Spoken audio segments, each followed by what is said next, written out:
Hi everyone, this is Above Circumstances TV with me, your host Jason Miles. Today, I have a young couple here that's gonna just share their life, the experience they had with their young son. As you can see, the guys here on the show with us, where they're gonna give advice and where they're gonna just share what they've been through.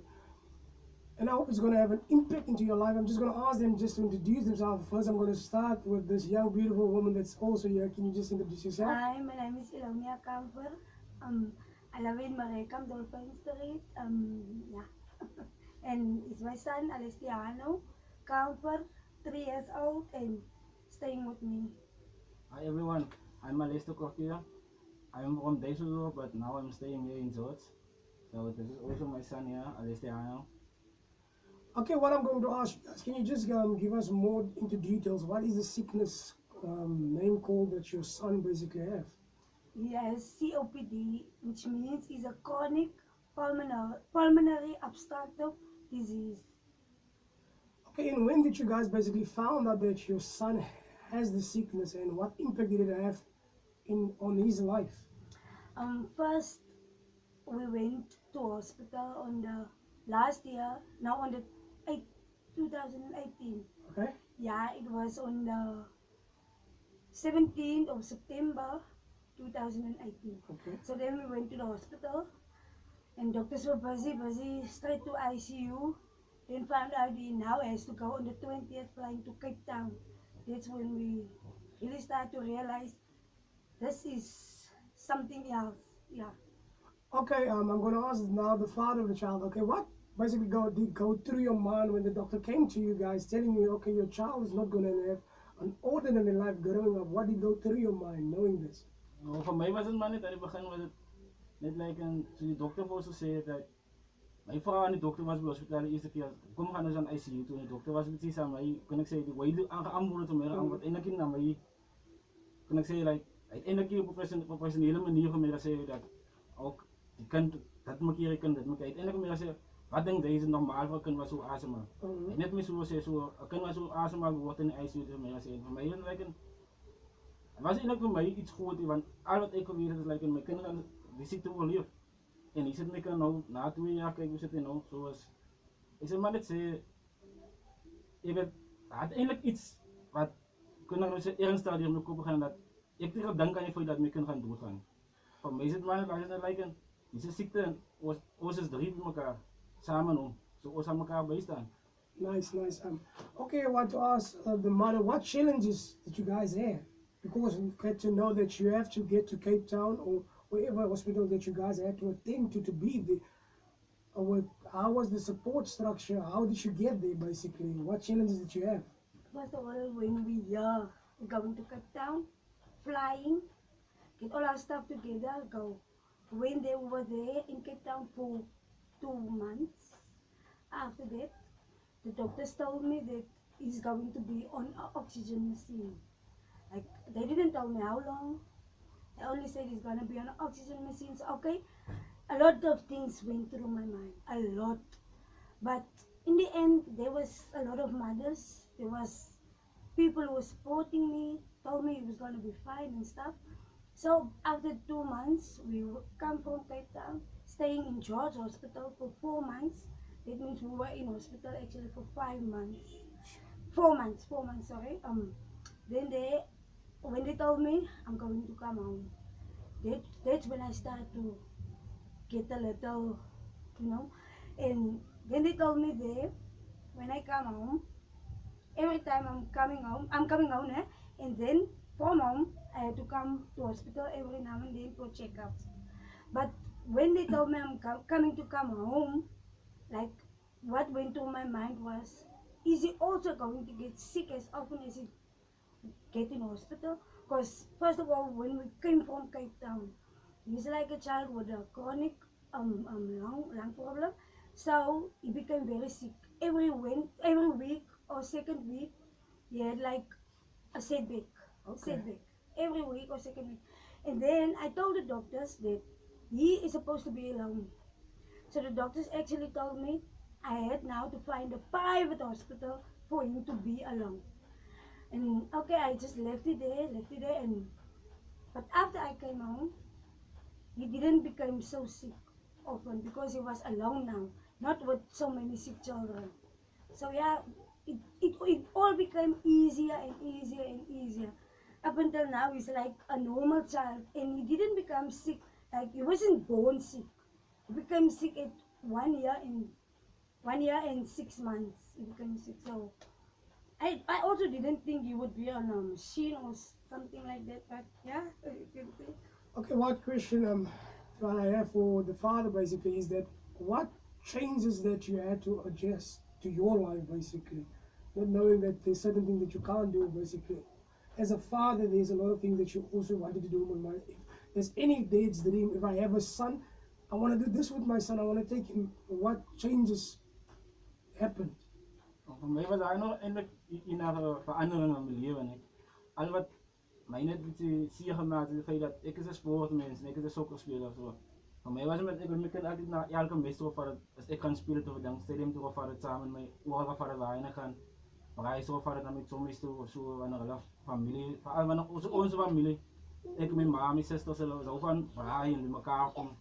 Ze weer daarvan en ze is bij je altijd in woorden en nou, elke keer als mijn kind bezig is, altijd die machientje eruit is gekregen als sponsor, zo is altijd op die, en dat is altijd 4 betrokken. Als het elkaar is, dan is het braaien en zo. Zo, waar je van die kinders is, zoals mijn zusterse kinders, wil altijd net bij die 4 is. Nou moet ons, voor hulle proberen, net iets extra doen, wat we net van die 4 af. En dan altijd ook, dan net iemand kijkt wat we net bij die 4, weer van die 4, zodat we niet ook onder 8 kunnen zijn. En, maar toen we nou die machientje gekregen, dus het leven baie makkelijker geweest. Verstaan man? Ons kan samen winkel toe stap, ons kan samen uitgaan, so misschien besluit we gaan eten of dan kan samen gaan so of net baie mense net dankie sê wat ons gesponsor het misschien. Ons leven is baie makkelijker. En my hart aan die begin seer geraak om te kyk net hoe die kinders in die pad op en afspeel en hy moet net aanbieding. En hy het ook maar net kyk ons het 'n lang toe gekry net van die langer gekry maar ons moet net bestaan so ons nog elke keer op die afsny want dit breek gou so die skaaf breek het. Okay. En so hy kan net tot breek. Okay. Van die machine af tot breek kan. Hy kan nie uitbreek kan nie. So maar basies dit soms wat nou toe kom speel saam en die susters se kinders en liggetjies en is ook daar 'n paar gemaak is die breek so want om besig so. Ek sê eintlik sê dat mas verandering gekom. Dat ek baie seker iets moet sacrifice want ek moet bedoel enige pas as jy sien alles doen beteken ons jy moet heeldag oor hy is 'n moeilik eksamen. Okay. For the mother, what impact did everything have on your lives, knowing that it ain't the mother's dream to have a child that's abnormal and to go through certain things. Every mother's dream is to have like a child to be free, to have fun when he's a child, to play in the street, to run around, to do all those things. What experience did you have knowing that this is going to start happening when it came to reality? At first, it was a little bit rough, but like now, he's like not. I wouldn't say he's abnormal because he's doing everything other children is doing, except the things that like playing with other children outside. But from the day we were sponsored with that machine, Yes. that was like a Life-changing. life-changing experience because now he's able to do stuff that he couldn't do before. Okay. He's like you can see he's my everything. He's just amazing. Okay. And it didn't have a negative impact on me. Okay. I would say I have learned a lot from this. I've really learned a lot. Even in hospital, he was like he had blood clots in his lungs. So I had to inject him every day, 2 times per day. I had to inject him myself. So that was bad. But I did it because I knew he would get better from doing it. Okay. What impact did it have on your guys' relationship? Knowing 3 out of 10 relationships, they separated, knowing that there's a child born in the relationship with some sickness or disease or whatever abnormal that is there, and then the couple start to just separate. What impact did that have on your relationship? You know, as you can see, we're still together. Every time I knew he wasn't going to leave us because every time, like if he got sick, he was taking from 3 months off. So every time we had a problem, I had to go to the hospital. Everything is busy with it, just left it and go with us. So I knew I wouldn't be alone in this. Even though we split up or something, he would still be there. But as you can see, he's still here and we're still going strong. So yeah. Okay, to the date, what would you have loved? The one thing, if you could have a wish that if someone told you like, I have a wish, there's a wish that I can do that I can grant you. What would that be for your son if you could have just had that one wish? Ako, ek sal net, ek dink op die oomlik nog een op so ek nog voel sy wens dat my kind van die ding afkom en dat hy dat moet hy net gesond raak. Ek sê hy's 'n sieklike kind wat hy sit. Want as ek wil kan sy nie so besig as die man is 'n handvol. As ek weet dit. Die man kan hy's onkrap jong. Ek weet nie ek dink die man ons het baie probleme en hy's want as hy fyn maak maar skoon gemaak word en dan word daar gestryd. Okay. Okay, first of all again, who was your basically biggest structure of support going through everything? The father, then my family. Okay. They were there for me. Even though in Cape Town, they couldn't be there. But when the day we came to George Hospital, they were there every single day. And he was also there. Throughout this time now, he lost his job. Yes. Because we had to go to Cape Town and stuff. Okay. We had to go to Cape Town. So he basically dropped everything, come after us to Cape Town. He stayed there 3 weeks, came back. I had to work for 1 week, then leave work, come back. He had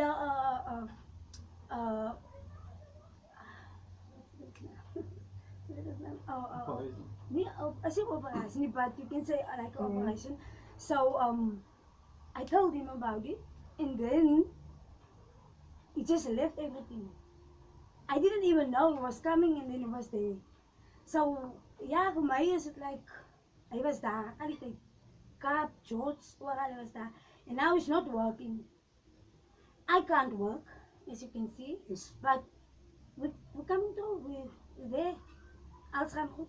I'm gonna ask the same question to basically the father. Who was your biggest supporting structure through everything, knowing that you lost your job for the sacrifices that you had to take in order for your son and his future wife, as I can put it like that, for your future wife, the sacrifice that you had to take. So who was your biggest support? Maar is net ek kan nie iets onder maak of sê daai een het my meer support oor daai een nie. So vir my was net ek en sy het mekaar baie ons was baie by mekaar en ons mekaar baie gestaan en maak nie saak wat het gebeur. Hy het ons up and downs gehad, maar ons mense miskien 'n bietjie nog verskillend oor iets in. Maar nou nie waarom adverteer, verstaan? As maar net elke couple het maar up and downs, maak nie saak waar hulle gaan net. Kan maar nou siekte wees of wat hulle gaan obviously stryre of iets gebeur tussen hulle maar. Die ding is ek wil dankie sê vir die familie. Ons as altyd se families, vriende, almal wat ons ken en wat ons support het. Ek kon nou was in die Kaap gewees en waar wat ek geweer het met Bioko en ek voel dit mekaar gelyk. Ek het nooit verwag van my weer mense om mee te bel of mense wat ek ken wat op Facebook boodskap gestuur het om te sê dat hulle support is en om dink om net bid en om net glo. Yes. So sê baie dankie vir almal wat ons support het. Ons weet nie wat ons gedoen het sonder julle want as ek tyd wat ons ook moet opgegee en julle was daar ons moet te praat so. Okay, to you, I have the question, what advice would you give a woman out there or a couple that's in the same situation that basically you two are in today and what helped you? What would you tell them today? Stay strong, stay together, pray, hope, and yeah, it's all they take us through. You must pray. Every day of your life you must pray. Because I think it's prayer and God that took us through this road. So yeah, thank you. Again, another question for you. What would you say to a woman that's being, what's the word again, hard on her husband, a boyfriend, for always picking on him, just like, yeah, why don't you do that? Why don't you do that too? And it's having an impact on the relationship. Why with the child? What advice would you give her, especially the woman? You see, this is a thing that nobody asked for. So if this happens, please, please guys, it's nobody's fault. Just be there for each other and be strong. Nobody asked for this, so nobody can tell each other this is your fault or this is your fault. Like I did it a lot. I'm telling you now, I did it a lot. I'm not even gonna hide it. I did it a lot, but it's not gonna make anything better. It's just going to make things worse. So you have to be strong for your child's sake, not for your own or the boyfriend's sake, but you must be together and stay strong. Again, I'm asking you, strong man, like I said, a man with integrity. What would you say to a guy out there, a husband, a boyfriend, that wants to leave the responsibility just to the wife, to his girlfriend, and just want to run away and doesn't want to deal with that? What advice, what would you basically tell him what to do? Oh, gimana kami sila ano. Kaya yun sila kasi so kagit siya from Raaf and from met vrienden. Het baat hier man gaan ik kan ons maar eerlijk is baat hier gaan net weer vrouwmens blij of weer vrouw blij of weer meisje blij als gevolg van 'n kind. En dit die liefde varen. So wat betekent is het baat ek gaan nou aangelos of ek is by haar net omdat ek 'n kind saam nou my kind my probleem het. So wat gebeur nou oor ek kan goed. So nou kom dit dat die kind af en hy miskien af is en ek los haar. Nee, daar waar jy los dan kry ek net terugslag want ek kan verbaar hy vaar liefde kan verbaar hy liefde wat die ander kry en hy is baas met paare. So ek sal sê ouens bly by julle sê is maak nie saak waar jy gaan. As die liefdesvraag moet nou probeer opmos. So jou ma wil jy iemand anders opmos so maar vir welkie of wie ook al so maar wag jy dat jy aan die se kan opmos. Baat jy gaan net 'n kind maak en net los. Baie dan kan gebeur. En nou vir mense kan nie kind dat jy nog goed maak jou. Even al weet jy okay. As jy ja wat ek kan goed maak, onthou net dat is liefde. I just want to say again to you, both of you, for just sharing and giving advice. I just want to say thank you for being above circumstances with me, of course, Jason Mars, and really out there as you have listened, what especially each of them has said, they are also young and they had experienced a lot of things basically in life, and knowing that they're still strong and they're still staying and they're still together despite of what happened. As I always say, that everything starts in the mindset. You win, you lose the battle first in your mind before it comes to reality. And he had just mentioned something that also could help each and every one in a way. He's just said that don't do basically something to somebody else that you don't want to be done to you. Remember that always. Again, guys, subscribe, like, comment, share. And I hope just what they just told us today is going to have an impact in your life, and your life would be changed. And thanks again for being on the show. And really, it's a heartfelt, it's overwhelming just listening to you two being still together and what you just shared to me, because really, and I hope it's going to change your life and knowing not to quit, not to give up, basically on one another. As he just have mentioned that nobody asked for that, it just happened. And what I also have learned that God gives his biggest battles for the strongest soldiers. As you can see, they are strong. So again, stay safe, stay blessed. This is me, Jason Mars. Thank you. Bye. Bye.